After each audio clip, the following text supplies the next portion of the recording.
This is the I Am a Mainframer podcast, brought to you by the Linux Foundation's Open Mainframe project. Episodes explore the careers of mainframe professionals and offer insights into the industry and technology. Now, your host, Senior Analyst and Vice President of Sales and Business Development at Futurum Research, Steven Dickens. Hello and welcome to another episode of the I'm a Mainframer podcast. I'm your host, Steven Dickens, and today I'm joined by Riya from Kyndryl. Hey Riya, welcome to the show. Thank you so much, Stephen, for having me here. I'm grateful to be a part of this Well, podcast. you haven't been on it yet, so maybe let's hold judgment to see whether this is fun. But no, I think this came about from Petra Good on your side, at the Kyndryl side. She put something out there about some powerhouse women she had in her team who were growing the mainframe and really sort of investing in the skills. And then, as happens, we end up with a guest, and you're the guest. So maybe tell us a little bit about what you do for Kyndryl, and then we'll sort of go from there and try and unpack your story. Yeah, sure. So, why I have been working with Kyndryl since last 2 years, specifically with Kyndryl Hungary. So, I work as a senior mainframe Mm-hmm. developer. So, mostly I work with COBOL, JCL, IMS, VSAM, CICS, all this stuff. So, yeah, so it had been a great journey throughout with Kyndryl. I got appointed with Kyndryl back in 2022 October, and on that I moved from India to Hungary. So it's a That's big a big move. turn of events. Yeah, that was a big move for my professional and personal life as well. And upon coming here, it was a bit challenging personally because all these cultural differences and everything. Because as the culture changes, the environment in office also a bit uh, not so like Mm-hmm. familiar sometimes. So everything changed, but thankfully I could accommodate myself into this environment, and I am working with wonderful colleagues. They have been very supportive of me with all this transition movement and everything. So yeah, it had been a great experience working as a developer with Kindle. So maybe if we can go back a little before to your time in India, what were you doing in India before you joined Kyndryl? Yeah, sure. So we have to go a bit more to the past during my college period. So I was a BTech engineering student, and I did my engineering on electrical and electronics, which is completely doesn't which doesn't align with what I do Mm-hmm. today. So I used to deal with control system, power system, diodes, and all this stuff, motors, generators. And suddenly, when I graduated, I was looking for a job right then, and I got an offer from a very famous MNC of that is mostly known more into in India. I wouldn't name it, but yeah. But then that back in that time, it was not very much. You have to be specifically be working with codes and Mm-hmm. all. That time, it was all about how you look towards your career. And I took the opportunity and I interviewed for it, and I got the job. But it was all about writing codes and being into IT environment, infrastructure, and all this. And I was totally unfamiliar of all these things. So initially, when I joined, I had not much knowledge of coding, what kind of technologies we are doing in this present situation. And that time I couldn't choose what I want to work with. Mm-hmm. Like if I want to work with .NET or Java or mainframe, and the company straight sent me to a training uh, with mainframe and COBOL and everything. Oh, so Initially, that's when how you I got into the mainframe? They just yes, of okay. course, yeah, it is. It was very sudden, and I had no knowledge of what kind of technology I am into, how old is it, and how long it is going to sustain or anything. But my friends who used to work in computer science or application, they knew about something about these technologies and everything, and they told me, Ria, just don't get into this. What was that first Um, kind of experience getting onto a yes. 3270 screen, kind of coding in Java? What was that? Uh, Yes, because when I saw the screen initially, I was like, what is all this black screen? And I was very skeptical about working in mainframe because my friend suggested that you mustn't choose a particular technology which is going to be obsolete, which will be obsolete in few years. And I'm like, is it that? So my career is on stake or what? But then but then, as I got into mainframe, I got to know that the people who are not familiar with mainframe has a totally different mindset. They don't know this is what this a is the huge world reason for it this is. podcast, and Yeah. this is the fascinating thing for me. I get to speak to people like you, coming in with this kind of perception, maybe whatever path kind of takes them to the mainframe, and they come onto the platform and they're like, "Oh, this is okay. This is good. I like this." And then we sort of see a mind shift. So it's always fascinating for me to understand kind of what that first exposure was, what people found when they got onto the sort of the green screen, coming in via a 3270 terminal emulator, probably, what that experience was like. So, uh, what's been that kind of journey for you as you've kind of come through and got onto the mainframe? How have you found it? Uh, Initially, during my training periods, it was really tough for me personally because I was not familiar with writing codes and everything. So when I started that, it was challenging for me. I had to take some helps, and there is literally classroom environment from where I got the training. So you have to be the student, even if you have completed the graduation, and the teacher was very helpful.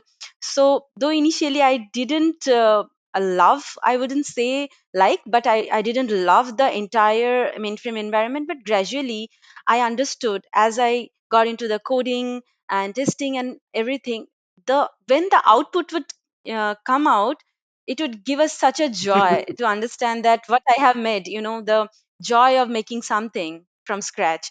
So I gradually started to love it, and I got into a project that was entirely dealing with development of COBOL programs from scratch or for enhancement or something. So gradually, I got more interested into that, and after many years, now I'm here. So I have built many applications for many companies, such as if we talk about the areas like finance, bank, health insurance, car insurance, and then manufacturing, and many more. So I understood that mainframe is not only about mainframe platform itself, it accommodates many Hmm. technology now. I have seen a whole evolution of that platform. Like initially, I would have dealt only with COBOL, JCL, and stuff. But now, as we see in this era of APIs and everything, we can now connect to the outer world. So now, as I thought that it would got obsolete, it came out that it's far from that, and now I believe that the recent technologies, the modern ones which are taking place and people are going to that, maybe they will get obsolete but mainframe will stay. Mainframe will still be connecting via different kind of APIs with new kind of technologies to the outer world, and people will wonder how, and they will then get understandings of why it is called dinosaur that is still existing in this modern Yeah, world. it's. And I'm kind of proud now to be a mainframe developer. Well, I think It's if you look at the last maybe 20, 30 years of the mainframe, it's been dead for all of that time, and it's regrown and sort of energized itself. Containers now, connection to Kubernetes, AI, whatever the kind of latest hot trend is. the mainframes managed to stay with it, stay current, stay sort of engaged. So I think there's a lot of what you're saying that makes sense. I've got to go back and ask you a little bit about India to Hungary. That's a huge move. Was that to come to Kyndryl? Was that a move to sort of join Kyndryl in Hungary? Was that where the job is, and was that how the move happened? Because that's just fascinating for me. I moved from the UK to the US about 10 years ago, so I kind of understand. I had 4 kids. I had to move everybody over here, so I understand that. And when people make that change and they go from sort of one place to the other, I would argue that the UK to the US is less culturally different. There's some crazy things about living in the US that I didn't have to deal with in the UK, but India to Hungary, that's a huge step. Tell me a little bit more about that.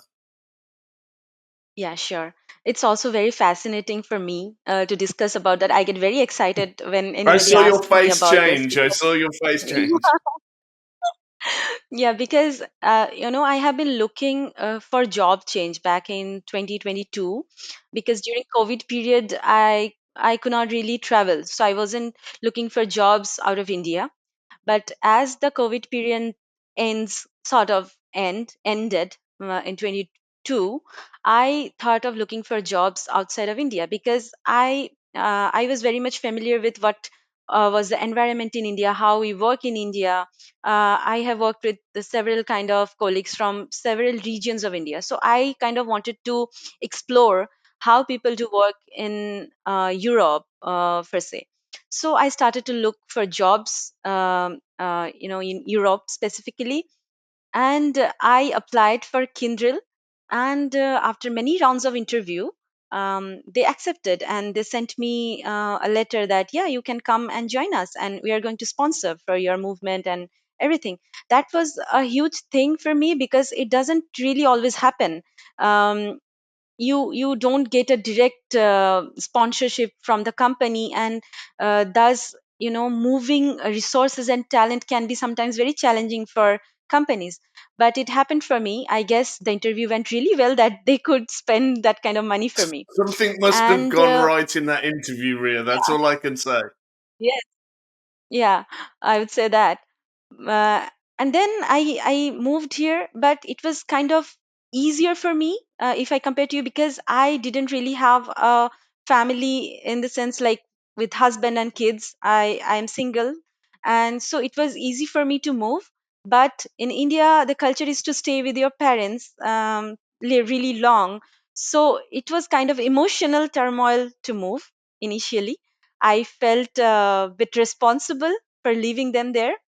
But as I moved, I figured that my Hungarian colleagues are very polite and very much giving, in the sense they asked me what you need. Like, as you have moved, do you need any help for renting a new apartment and everything? So I got all kind of help, not only within my work environment, but everywhere. Everywhere they got to know me, they extended their hands for help. So that was a good thing. Another challenging part, I would say, as I moved was language, because as in UK and USA, as you moved, they both speak English, right? And in India also, we can very much speak English. As I moved, I learned that not much people in Hungary speak English. It's just limited within this office environment. And Hungarian language is very tough and fascinating, of course. So do you speak Hungarian now? Are you fluent? No, I tried, but it's very much different and difficult than any other languages. Like, I know few words, but not, I cannot speak a whole sentence. So, in that part also, I would be very thankful to my colleagues that they never, pushed me to this extent that you have to learn, you have to learn. They were more like, okay, it's good to learn, but we are here to speak English with you, so no worries, we'll keep you going. So it's kind of a heartwarming welcome for me to Hungary. And I also believe that I inspired quite a lot of young women and men as a whole to take a chance, because a lot of people think that my world is this limited. It's not so. You can always try, to move forward. And that's how door opens. So I think, Well, I yeah, mean, that's. it's good. I've been doing this show now, I don't know, 4, 5 years maybe. I've had so many people on the show now. And one of the consistent trend lines through the show has been people who've built a career around the mainframe and been able to move to places, move to different companies, move to different parts of the world because of that mainframe sort of community, and the technology is so universally adopted and it's so universally in demand that somebody that, I mean, just unpack your story from Kyndryl. Kyndryl were prepared to relocate you from India to Hungary, sponsor your move because they needed your skill set. That's a fantastic story for this overall mainframe, and how people can build a career. That's the stories I love to understand and sort of unpack on the show. In the next few minutes, let's spend a bit of time talking about what you're working on for Kyndryl, what type of projects. Because I know Kyndryl, I was chatting to Petra, who was the person who connected us. I was chatting to Petra this week. You guys do fascinating work over at Kyndryl.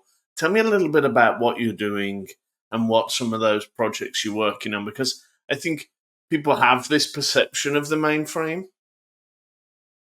and I think when I get to speak to people like you about some of the exciting things they're doing, it often doesn't sit with that perception. So I'd love to understand a little bit more about some of the things you're working on. Yeah, sure. So currently, I am working with one of the biggest banks of Netherlands, and while working with them, I have worked on many projects so far in 2 years. But I would like to drag your attention to one project that is moving from IMS DB to DB2 Okay. tables.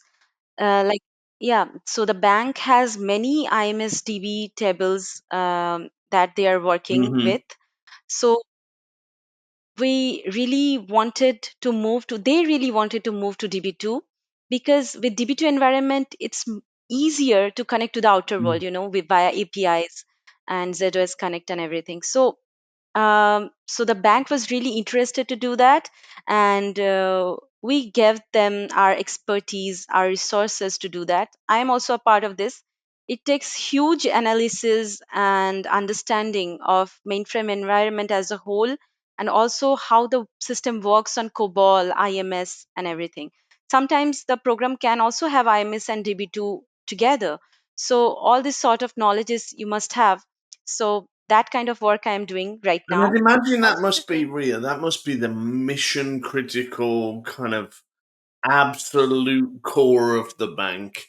I'm assuming if it's an IMS database, it's kind of account lookups, it's account, right in the core of the bank. Is that a fair assumption? Yes, it is, because there are certain IMS databases that cannot stay down for even a Hmm. minute, and changing this kind of huge part of bank can be sometimes very risking, but of course we have shown certain kind of efficiency that the bank has agreed to let us do this. But at the same place, we have to take care of certain things that we don't let that go down, because 1 minute can cause to 100 of millions of loss of euros. So, that is kind of risk that we are taking. But at the same time, it's worth it, because once it is done, we'll be able to reduce millions of euros of expenditure for the bank. So that is kind of huge lot of work, huge responsibility. But yeah, we are dealing with it. And it's going good, because multiple databases have been deployed and it's working good. So, So Rima, I mean, yeah. as I say, when I love these, this is a really fun part of my job. I get to sort of contribute back to the community. I'm not a coder. I'm not working on Zoe. I'm not committing code into Galassa or any of the other sort of projects under the Open Mainframe project. But what I do get to do is pull out fascinating stories like this. So, Rhea, I'm just literally for the first time, just noticed that we're 20 minutes in to our recording here. I could keep having this conversation with you, but it's been it's fascinating. But I've got to kind of keep us and wrap us up. There's always a couple of questions that I ask on this show, and I'm fascinated to get your answers to sort of bring us home.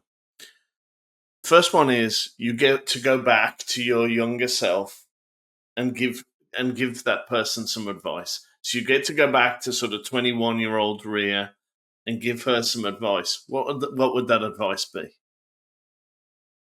Actually, 21 is the exact age when I started working with Mainframe and with this whole IT industry.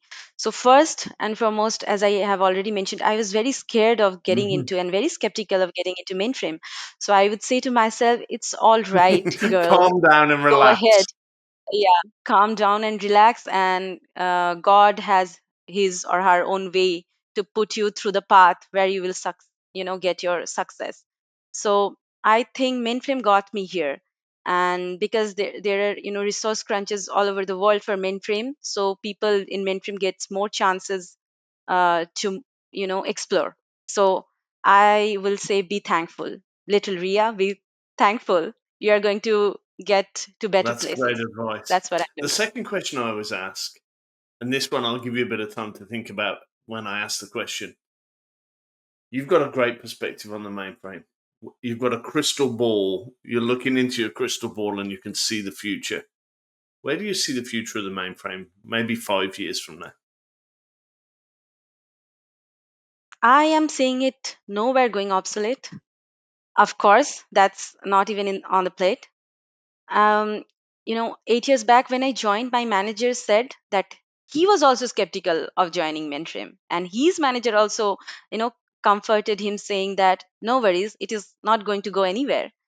And 5 years from now, I am looking into it and I can see that it is now connecting to the outer world even more frequently.